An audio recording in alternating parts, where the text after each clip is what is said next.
Hi, my name is Karina Akidal. I'm the managing editor of Canadian Auto Dealer. I'm here with Brian Murphy from Canadian Black Book to kind of look at the latest report and see what's going on with the Canadian automotive industry, the auto retail industry, and in general, some of the good, some of the bad, and some of the ugly news. So on to you, Brian. Maybe you can start with the good news. Oh, good afternoon, Karina.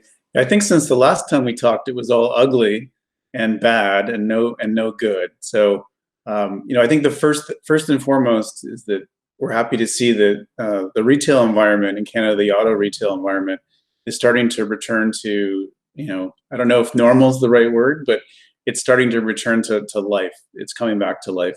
Certainly in Ontario and Quebec, where there were orders for everybody to shut, business, it pretty much ceased except for those that were successful online.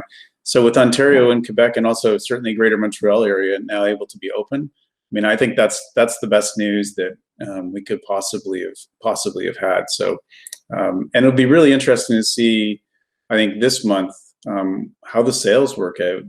Certainly last month, we had a decline of 75%, which I don't think anybody ever expected to see that in their lifetime, that our industry would suffer by that much.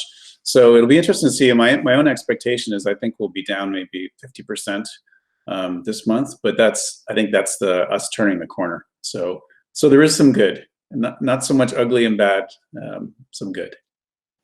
Well, I'm glad to hear that. So good news for dealers. What's going on with maybe the new and used vehicle front? Hopefully there's some good news there, or not too much bad news.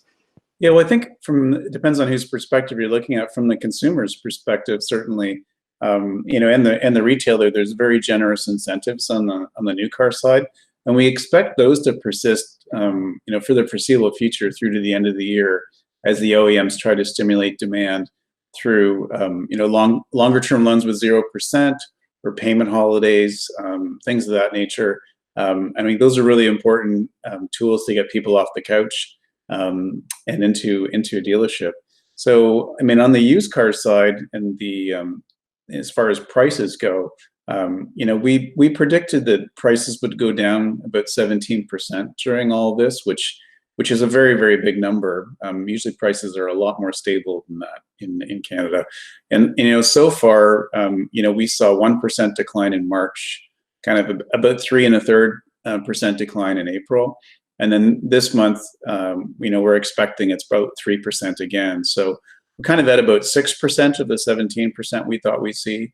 But it's more of a softer landing. So it wasn't, an instant fire sale one day. The prices, went down in a more gentle fashion. But that's still what we're seeing across the country is small declines, but steady declines in prices. Now, I'm also curious, sort of separately here, but have you seen any changes in auctions? I realize I haven't covered that front yet since your last report.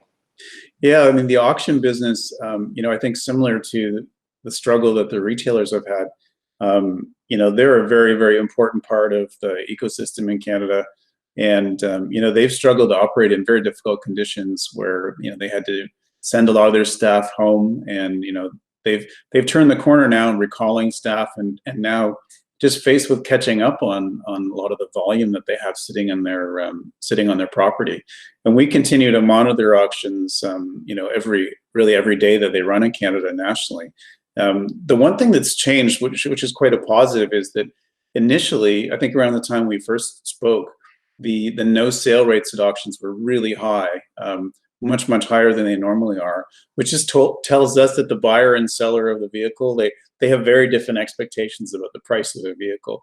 But we've seen now that the sale rate at auctions they're not quite at normal rates, but they're getting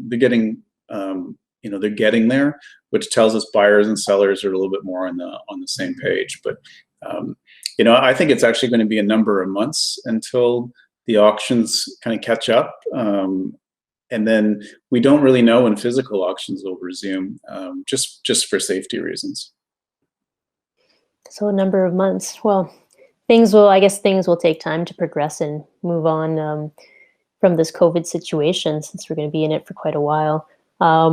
Which brings me to the next topic, which is recessions. You've had some recession scenarios, and I'm wondering if they've changed slightly or drastically since the last time we spoke.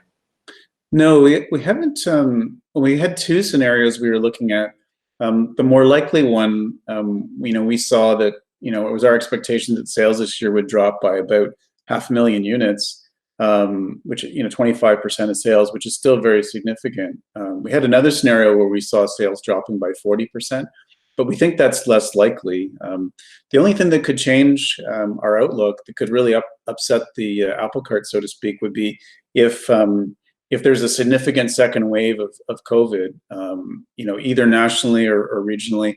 So something that would cause us all to be put into a state of lockdown again, and cause dealers to close.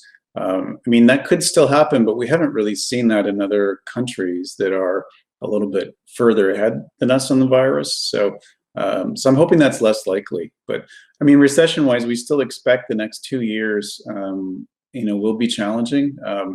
But so much of this is temporary. Just as the question is, how long does the economy take to get its footing again? And for so many people that are at least temporarily out of work, or might be on a more permanent basis, are able to find jobs and get back into the workforce again. Do you have any advice that you'd like to offer dealers? Any additional insights or anything that can kind of help them out as they move forward towards recovery, which we hope will come eventually?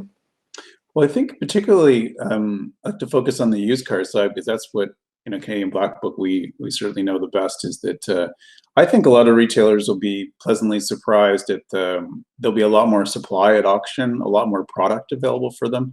I know one of the challenges on the used car side is always to source good quality product at the best prices. And certainly, many retailers in Canada are frustrated. They're often been outbid by people exporting cars to the US. It's been a common problem, but there's so much going on in the marketplace that will mean more supply. The other side of that is it'll push prices down as well. So so I think look for that in the coming months, and certainly take advantage of it. And we expect that on the demand side for used vehicles too, that the lower price vehicles, lower price quality used product is going to be very much in demand, as many Canadians, either by choice or by perhaps being forced to do so, are going to be looking for a lower cost used car investment, rather than sort of the full pop for a new car. So there's definitely opportunity out there. I think a lot of retailers have learned a lot about e-commerce opportunities when they were struggling to actually have their doors open. So hopefully the lessons they learned from that, they still apply, because I think we certainly see in our research, there's a tremendous number of Canadians that would prefer to do almost all the purchase online already anyways. And just like they were sort of forced to when COVID lockdown was in effect in Ontario and Quebec. So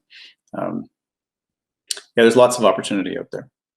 Great. Well, thanks so much, Brian, for taking time to do this interview. And as always, I wish you and your family good health and safety during this period. Thank you. Same to you. And thanks for a follow-up interview. Appreciate it. Take care.